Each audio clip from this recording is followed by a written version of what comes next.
Quero neste momento estar cumprimentando a todos com a paz do Senhor. Quem vos fala é o pastor Paulo Delanhese, São Paulo, Jundiaí. Estamos agora no nosso canal do YouTube, no nosso momento, resumo da Escola Bíblica. Quero convidar você que ainda não se inscreveu no nosso canal a se inscrever, pois assim você nos ajuda a divulgar a palavra de Deus. Compartilhe também os nossos vídeos com os seus amigos, com os irmãos em Cristo. Peça para eles se inscreverem, pois o nosso canal é um canal diversificado. Temos palestra para casais, pois somos palestrantes. Temos mensagens específicas para as crianças, né? Tanto nós ministramos como a minha esposa. Temos mensagens na área de seitas e heresia, pois somos palestrantes, e temos mensagens edificantes e louvores no nosso canal. Então você não pode ficar de fora.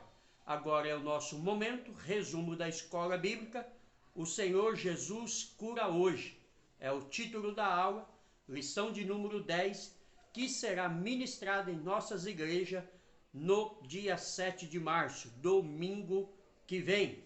Mas aqui, como toda semana acontece, você recebe o nosso resumo aula. Quero deixar alguns versículos de parâmetro para a nossa aula de hoje. Êxodo 15, 26, a cura de enfermidade é uma promessa de Deus desde o Antigo Testamento. E Mateus 10, 8, o Senhor Jesus nos deu poder para curar enfermos. Marcos 6, 13, os discípulos de Jesus ungiam os enfermos com óleo e os curavam.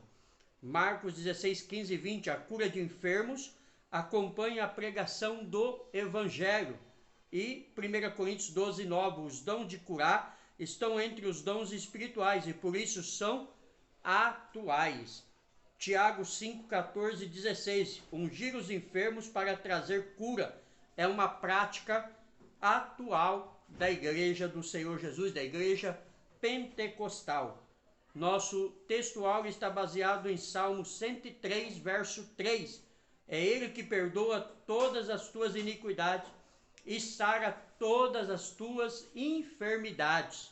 A verdade prática diz que a cura de enfermidade é um dos benefícios da obra redentora do Calvário. Jesus morreu para nos curar da enfermidade do pecado, mas também da enfermidade do corpo físico. A nossa leitura de base para a aula é Isaías 53, verso 4, 5 e 6 e Mateus 8, versículo 16 e 17, que nos diz assim a palavra de Deus: verdadeiramente, Ele tomou sobre si as nossas enfermidades e as nossas dores levou sobre si, e nós reputamos por aflito, ferido de Deus e oprimido. Mas ele foi ferido pelas nossas transgressões e moído pelas nossas iniquidades. O castigo que nos traz a paz estava sobre ele, e pelas suas pisaduras fomos sarados. Todos nós andávamos desgarrados como ovelhas, cada um se desviava pelo seu caminho, mas o Senhor fez cair sobre ele a iniquidade de nós todos. Mateus 8, 16 e 17. E chegado à tarde, trouxeram-lhe muitos endemoniados, e ele com sua palavra expulsou dele os espíritos, e curou todos que estavam enfermos, para que se cumprisse o que fora dito pelo profeta Isaías, que diz: ele tomou sobre si as nossas enfermidades, e levou as nossas doenças. A mensagem sobre cura divina é uma doutrina importante pregada pelos pentecostais.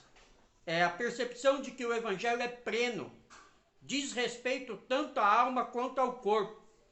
É preciso reafirmar essa doutrina em nossos dias.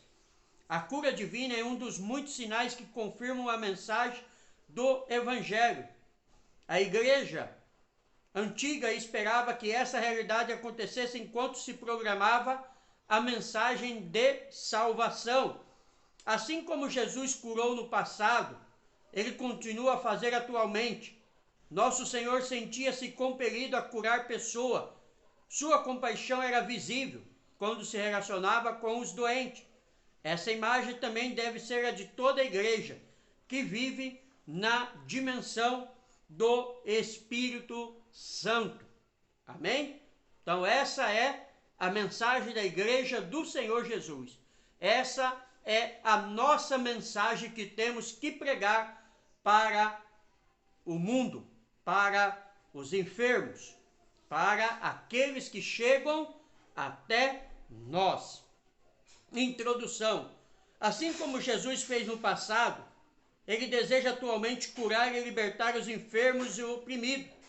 Ele demonstrou misericórdia e compaixão a tomar sobre si as nossas enfermidades e dores.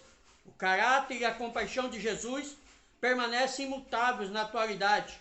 Deus é fiel para curar as nossas enfermidades, seja ela física ou espiritual. Tópico 1. A cura divina na Bíblia. A cura divina na Bíblia tem a ver com a saúde pública.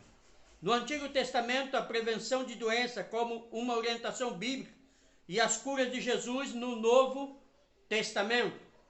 A saúde pública no Antigo Testamento. Em Israel, a saúde era uma promessa de Deus, mas o povo tinha que fazer a sua parte.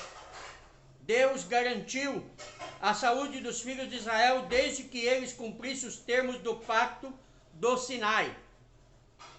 Nenhuma das enfermidades porei sobre ti que pus sobre o Egito, porque eu sou o Senhor que sara. Êxodo 15, 26. A vida dos israelitas era centrada no seu Deus. Deuteronômio 6, 4, 9, 30, 20. A cura de enfermidade de Israel era essencialmente milagrosa, principalmente acerca das doenças graves. O remédio não estava nos médicos como nos povos vizinhos, mas em Deus. Jeremias capítulo 17, versículo 14, 30, 17. A prevenção de doenças é bíblica. A alimentação saudável e a higienização adequada são bons hábitos que contribuem para a boa saúde. Ou seja, Deus se preocupava com o que o povo se alimentava. Se nós queremos ter saúde, nós precisamos saber o que vamos comer. Nós temos que mudar os nossos hábitos. Nós temos que nos adequar a comidas que não vá prejudicar o nosso corpo. Se queremos ter saúde, se queremos ter um corpo saudável. E é isso que a Bíblia nos mostra. E é isso que nós, do século 21, precisamos para diminuir o que? O colesterol, a diabetes, o câncer, infartos, que tem causado mortes de milhares de pessoas. E a maioria relacionada com a alimentação, com falta de sono, com drogas, com bebidas, com prostituição. Tudo isso tem acabado com a saúde do homem e da mulher do século 21. E a higienização também era algo para se evitar a doença. Nós estamos vivendo aí, há um ano, a pandemia do Covid-19. O que mais se fala e o que mais se deve fazer para não ter contato com a doença do Covid-19 é higienização. Limpar as mãos, lavar com água e sabão e álcool. Então Deus, já no Antigo Testamento, falava para o povo cuidar da higienização para não terem doença. E continua nos dias atuais a qual vivemos. Quando a lei de Moisés instrui o povo sobre o padrão de higiene em Levítico 15 e os preceitos dietéticos no capítulo 17, embora parte da purificação fosse cerimonial, não é algo fixo, era uma cerimônia, e é isso que muitas das vezes os adventistas não entendem. O objetivo principal era a saúde da população. Isso mostra o interesse divino na saúde pública individual. Jeremias capítulo 8, versículo 22. A religião, nesse caso, se constitui num veículo eficaz para a conscientização coletiva. O Novo Testamento mostra que a finalidade era uma questão de saúde pública e não purificação espiritual para salvação ou santificação, como alguns acham. Mateus 15, 17 e 20, Romanos 14, 2, 1 Timóteo capítulo 4, versículo 3 e 5, nos traz detalhes sobre esse assunto que estamos abordando agora.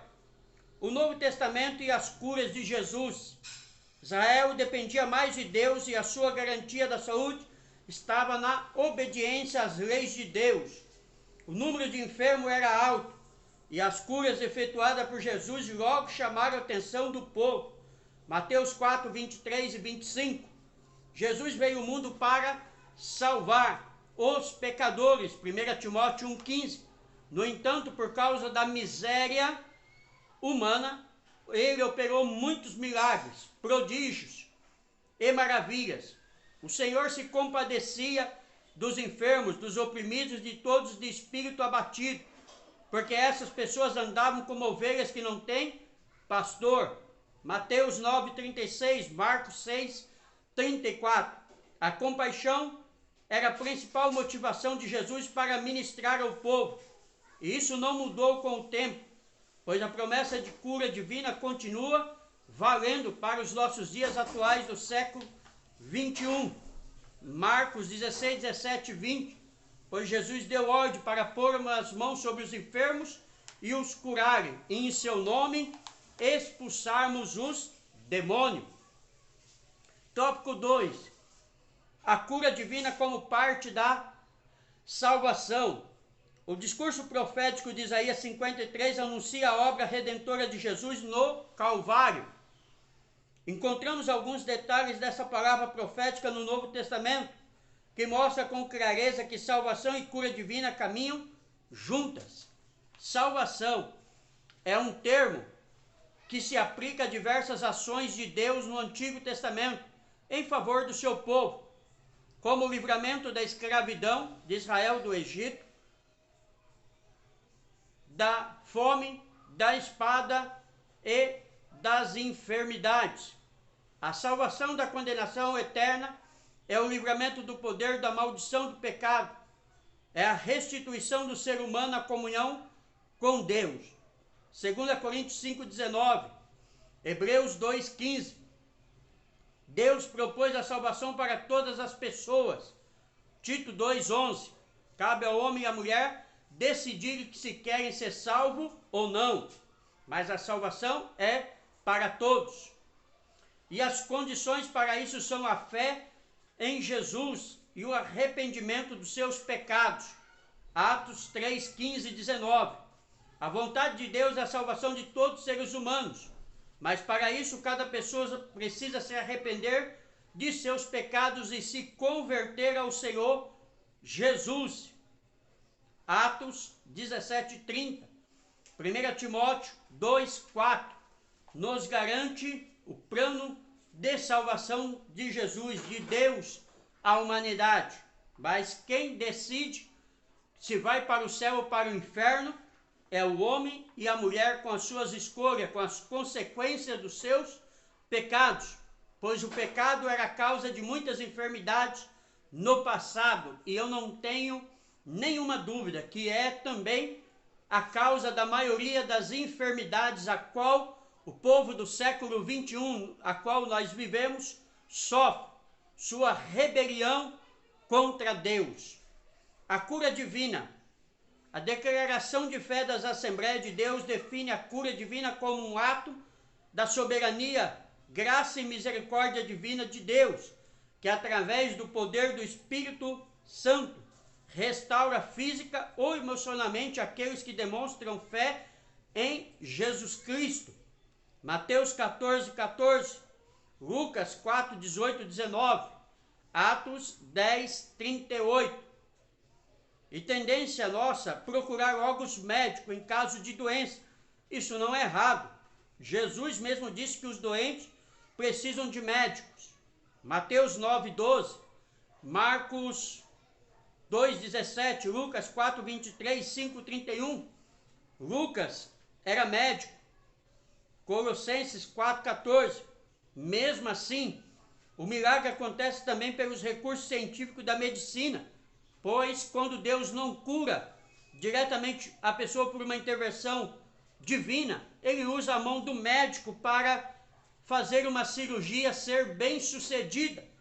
Então Deus cura de todas as formas como Ele quer, da maneira que Ele quer e quando Ele quer. A ministração da unção com óleo em nome do Senhor sobre os enfermos também é uma forma de curar. Pois a Bíblia diz em Tiago 14,15, está alguém enfermo entre vós, chame os presbíteros da igreja, para que ore com imposição de mão, unja com óleo. Se houver enfermidade, será curado. E se houver cometido pecado, será perdoado pela imposição das mãos dos presbíteros e a unção com óleo. Marcos 6,13 também fala da unção. Salvação e cura, 3 do tópico 2. A obra de Jesus é completa. A expiação no Calvário resulta na nossa redenção e alcança também a cura do corpo físico. Isaías 53,4. 1 Pedro 2,24. A cura espiritual geralmente procede à cura física. É Ele que perdoa todas as iniquidades e todas as tuas enfermidades. Salmo 103, verso 3 é o nosso textuário de hoje. A cura do paralítico de Cafarnaum. Mateus 9:1-8. Perdoados são os teus pecados. Foi o que Jesus disse. São passagens paralelas nos evangelhos sinóticos. Revelam essa verdade. A vontade de Deus é, portanto, curar tanto a alma como o corpo. Tiago 5,15. Isaías 53, 3, 4. O Novo Testamento interpreta Isaías 53 como a provisão de Deus em Cristo para a cura física e espiritual.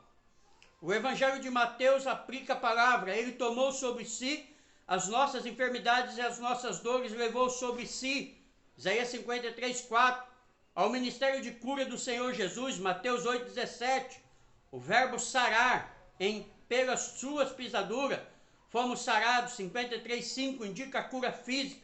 Isso está muito claro nas inúmeras curas físicas de enfermos efetuadas por Jesus no Novo Testamento. Exemplo, Mateus 8, 16, 17. Essa cura é também espiritual e isso diz respeito à salvação da alma, perdoando-se os pecados. Pois os nossos pecados foi levado sobre o madeiro, para que mortos para o pecado pudéssemos viver para a justiça, e pelas suas feridas fosse nós sarado. 1 Pedro 2, 24. Subsídio devocional. E correndo toda a terra em redor, começaram a trazer-lhes enfermos em leito, onde quer que sabiam que Jesus se achava. Assim, onde quer que entrasse Jesus em cidades, aldeias ou pequenos lugares, se lhe apresentava o enfermo nas praças e rogavam-lhe ao menos tocar a hora de seus vestidos. E diz a Bíblia que todos que lhe tocavam eram sarados. É essa mesma autoridade de Jesus que ele tem dado a nós, seus servos, até o dia de hoje, para pregarmos o Evangelho e curarmos enfermos e expelirmos os demônios em seu nome.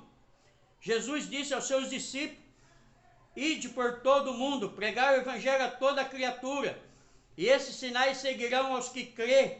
Em meu nome expulsarão os demônios, porão as mãos sobre os enfermos e os sararão. Marcos 16, 15 e 18.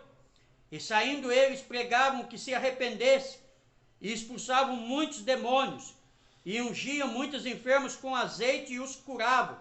Marcos 6, 12, 13. Ninguém pense que com essas palavras queremos dizer que possuímos em nós aquela virtude que havia nos crentes do tempo dos apóstolos, mas sim que nos esforcemos para alcançar este fim, pois que estamos certos de que Deus é poderoso para restabelecer a sua igreja hoje, assim como no tempo dos apóstolos. Eu posso testemunhar o que tenho visto né? Que é milagres, a qual Deus tem realizado através do povo das ilhas do Baixa Amazonas, onde multidões de crentes têm sido curados pela eficácia da oração. Isso é um testemunho que o pastor Ezequias dá aqui nessa interação do professor. Ou seja, Deus continua curando, salvando e nos deu autoridade para assim procedermos como a sua igreja. Tópico 3, a cura divina e os desafios atuais. Os desafios atuais são diversos, e dentre eles saber sobre nós a natureza da enfermidade, se o problema é físico ou espiritual, e ter o discernimento sobre a vontade de Deus, que tipo de enfermidade é aquela. As doenças. As enfermidades são uma das causas de maior sofrimento ao ser humano. Elas são consequências direta ou indireta do pecado, pois se não existisse pecado, não existiria enfermidade. Mas isso não significa que todos os enfermos estejam em pecados. Há enfermidades que são consequências diretas do pecado. João 5,14. No entanto, não se pode generalizar, visto que cada caso tem suas peculiaridades. As enfermidades entre os crentes. Grandes homens de Deus não conseguiram se livrar das doenças. Esse é um desafio, às vezes, fora da compreensão humana para nós. O apóstolo Paulo tinha um espinho na carne. 2 Coríntios 12, 7 e 10, nós sabemos qual é o certo. Alguns dizem problema nos olhos, não enxergava direito. Mas não temos o detalhe, mas temos o detalhe que ele estava enfermo. Qualquer que seja a natureza desse problema, era sem dúvida uma enfermidade. Gálatas 4, 13 e 15. Timóteo tinha problema no estômago. 1 Timóteo 5, 23. Por isso Paulo instrui ele a não tomar água pura, mas colocar um pouco de vinho na água na hora que for beber. Paulo deixou Trofimo doente em Mileto. 2 Timóteo 4, 20. Não confundir doença com possessão maligna, porque existe ação maligna, possessão demoníaca, existe a doença física. Jesus conferiu à sua igreja o poder de curar enfermos e libertar os oprimidos do diabo. Mateus 10, 8, Marcos 16, 15 e 20. É dever nosso usar essa autoridade no nome de Jesus para diminuir o sofrimento humano.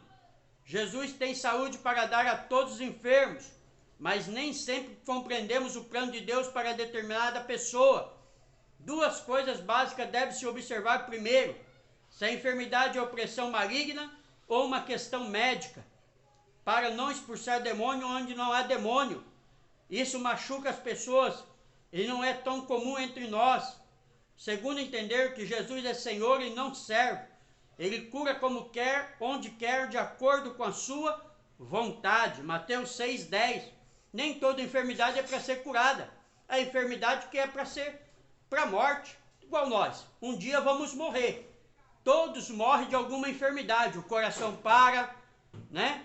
E tem que morrer. Então não é todas as doenças que haverá cura. É isso que precisamos compreender quando vamos orar para um enfermo. Subsídio teológico. Por que alguns são curados e outros não? Essas são indagações que ouvimos diariamente. A resposta a essa pergunta pertence à soberania soberana de Deus, mas pode ser feita algumas observações. Alguns estão doentes por causa do efeito do pecado. Encontramos um exemplo no Novo Testamento em 1 Coríntios 11, 27 e 30.